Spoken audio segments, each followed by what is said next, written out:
ഇന്ന് ഞാൻ ഉണ്ടാക്കുന്നത് വാരിച്ചുട്ടപ്പം, അതായത് പുളിവാരലാണ്. ഞങ്ങളുടെ ഭാഗത്ത് ഇതിന് വാരിച്ചുട്ടപ്പം എന്നാണ് പറയുന്നത്. ചില സ്ഥലങ്ങളിൽ പുളിവാരൽ എന്നൊക്കെ പറയാറുണ്ട്. അപ്പോൾ ഞങ്ങളുടെ ഭാഗത്ത് ഇത് ഉണ്ടാക്കുന്നത് പച്ചരി ഉപയോഗിച്ചിട്ടാണ്. പച്ചരിയും ശർക്കരയും പഴവും, മൈദ ചേർക്കില്ല. അപ്പോൾ ചില സ്ഥലങ്ങളിൽ മൈദയൊക്കെ ചേർത്തിട്ട് ഉണ്ടാക്കാറുണ്ട്. പക്ഷേ എന്തായാലും നല്ല ടേസ്റ്റ് ഉണ്ടാവുക ഈ അരി മാത്രം ഉപയോഗിച്ചിട്ടുണ്ടാക്കുമ്പോഴാണ്. മൈദ ചേർത്തതിനേക്കാളും നല്ല രുചി ഉണ്ടാവും. അപ്പോൾ ഇതെങ്ങനെയാണ് ഉണ്ടാക്കുന്നതെന്ന് നോക്കാം.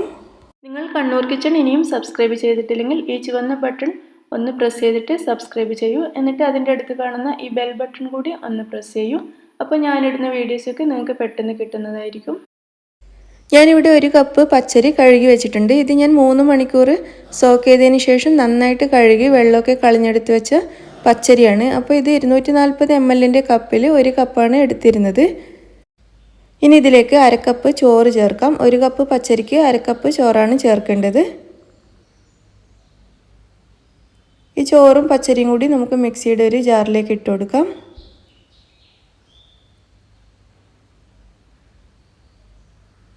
ഇതിലേക്ക് ആവശ്യത്തിനുള്ള ഉപ്പ് ചേർക്കാം.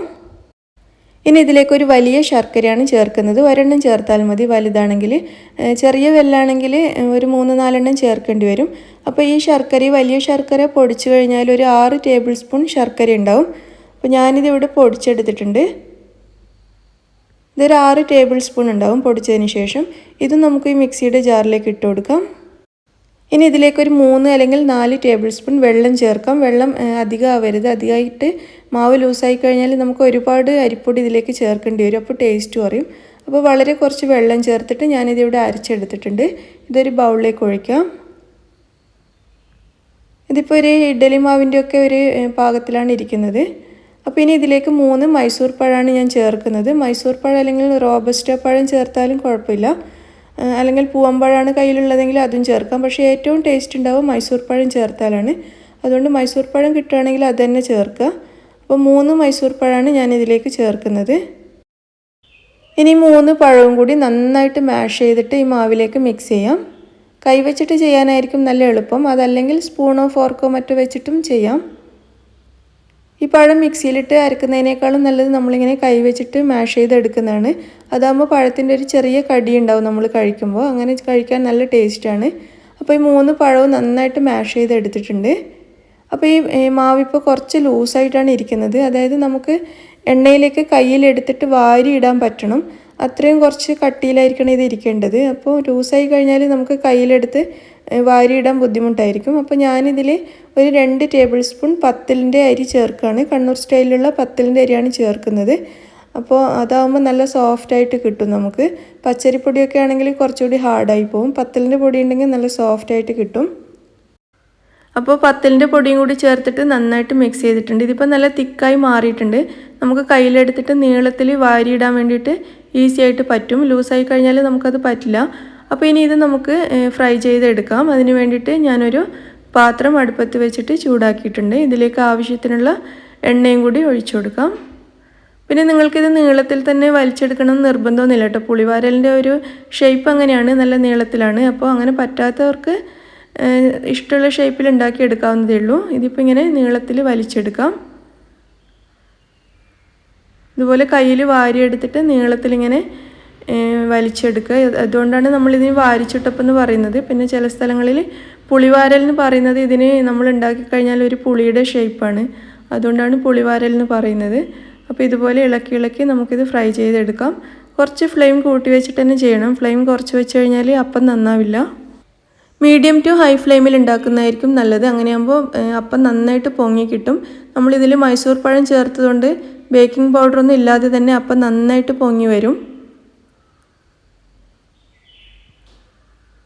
തിരിച്ചും മറിച്ചിട്ട് എല്ലാ വശവും നന്നായിട്ട് ഫ്രൈ ചെയ്തെടുക്കുക. ഒരു ഗോൾഡൻ ബ്രൗൺ കളറാകുന്നത് വരെ ഫ്രൈ ചെയ്യണം.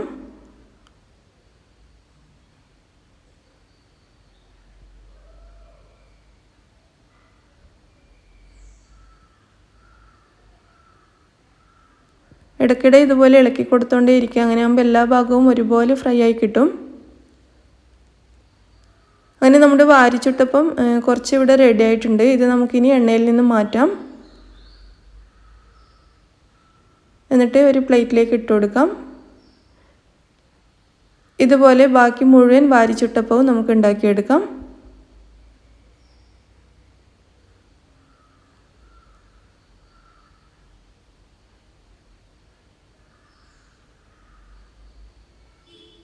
ഇത് കണ്ടില്ലേ, നല്ല പുളിയുടെ ഷേപ്പിലാണ് ഇത് ഇരിക്കുന്നത്. ഉണ്ടാക്കി കഴിയുമ്പോൾ നമ്മുടെ സാധാരണ പുളി ഉണ്ടല്ലോ അതിൻ്റെ ഒരു ഷേപ്പിലാണ് ഇരിക്കുന്നത്. അതുകൊണ്ടാണ് ചില സ്ഥലങ്ങളിൽ ഇതിന് പുളിവാരൽ എന്ന് പറയുന്നത്. അപ്പോൾ നമ്മുടെ നല്ല ടേസ്റ്റി വാരിച്ചുട്ടപ്പം റെഡി ആയിട്ടുണ്ട്. നല്ല പഞ്ഞി പോലെയാണ് ഇത് ഇരിക്കുക. ഇത് കണ്ടില്ലേ, നല്ല സോഫ്റ്റ് ആയിട്ടാണ് ഇരിക്കുക. അതുപോലെ ഒട്ടും എണ്ണയൊന്നും കുടിക്കില്ല ഇതിൽ. മൈദ ഉപയോഗിച്ചിട്ടുണ്ടാക്കുന്ന അപ്പം ഇത്ര ടേസ്റ്റ് ഉണ്ടാവില്ല. വാരിച്ചുട്ടപ്പം എപ്പോഴും അരി വെച്ചിട്ടുണ്ടാക്കുമ്പോഴായിരിക്കും നല്ല ടേസ്റ്റ്. അതുപോലെ നമുക്കിത് തണുത്ത് കഴിഞ്ഞിട്ട് കഴിക്കാൻ നല്ല ടേസ്റ്റാണ്. ഉണ്ടാക്കി വെച്ചിട്ട് പിറ്റേ ദിവസമൊക്കെ ചായയുടെ കൂടെ കഴിക്കാൻ നല്ല രുചിയാണ്. 2 ദിവസമൊക്കെ കേടുകൂടാതെ ഇരിക്കും ഇത്. പിന്നെ നമ്മൾ പെരുന്നാളിനൊക്കെ ഇത് രാവിലെ ഉണ്ടാക്കിയിട്ട് ബീഫ് കറിയും കൂട്ടിയിട്ട് കഴിക്കും. അങ്ങനെ കഴിക്കാനും നല്ല രുചിയാണ്. ബീഫ് കറി ഉണ്ടെങ്കിൽ ഇതിൻ്റെ കൂടെ നല്ല കോമ്പിനേഷനാണ്. നമ്മൾ പഴംപൊരിയൊക്കെ കഴിക്കാറില്ലേ ബീഫ് കറിയും കൂട്ടിയിട്ട്, അതുപോലെ ഈ അപ്പവും ബീഫ് കറിയും കൂട്ടി കഴിക്കാൻ നല്ല രുചിയാണ്. അപ്പോൾ നിങ്ങളെല്ലാവരും ഇതൊന്ന് ട്രൈ ചെയ്ത് നോക്കൂ. നിങ്ങൾക്ക് തീർച്ചയായും ഇഷ്ടമാവുകയാണെങ്കിൽ ലൈക്ക് ചെയ്യാനും ഷെയർ ചെയ്യാനും മറക്കരുത്. നിങ്ങളുടെ അഭിപ്രായങ്ങൾ അറിയിക്കുക. താങ്ക്